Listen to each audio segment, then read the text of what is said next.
Have you ever experienced a peace that seems impossible in the midst of chaos? Join me as I dive deep into the challenge of finding God's peace that makes no sense at all. God's peace is a concept that has fascinated me for a long time. It's often described as a peace that transcends understanding, a peace that doesn't rely on our circumstances, but on a deep trust in God. Life can be overwhelming, can't it? We're constantly bombarded with news, social media, and the demands of everyday life. It's easy to get caught up in anxiety, stress, and uncertainty. I mean, who hasn't felt like they're just trying to keep their head above water at times? We search for peace in all the wrong places, in our relationships, our work, our hobbies, but it often feels like it's just out of reach. We look to self-care, to meditation, to mindfulness, and all these things are great, but they only take us so far. The truth is, our peace is often dependent on our circumstances, and that's a fragile foundation. It's like we're living on a roller coaster, constantly ups and downs. But what if there was a different way? What if we could experience peace that wasn't dependent on our circumstances?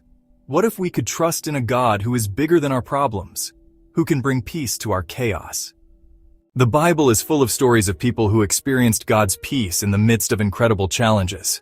Take Shadrach, Meshach, and Abednego, who were thrown into a fiery furnace for refusing to worship idols.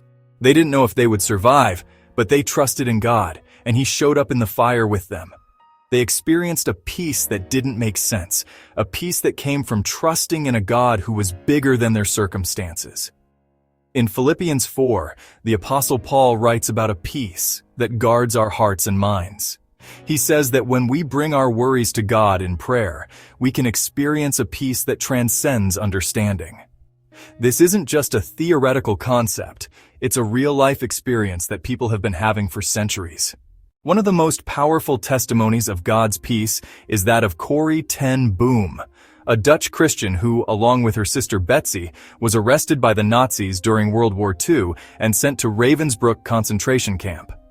Despite the unimaginable horrors they faced, Corrie and Betsy chose to forgive their captors and trust in God's goodness. Corrie later wrote about the peace that filled her heart, even in the midst of such suffering. So what can we learn from these stories? How can we experience this kind of peace for ourselves? It starts with trust.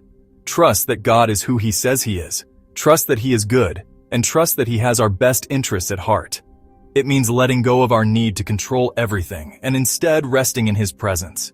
This isn't always easy, but it's worth it.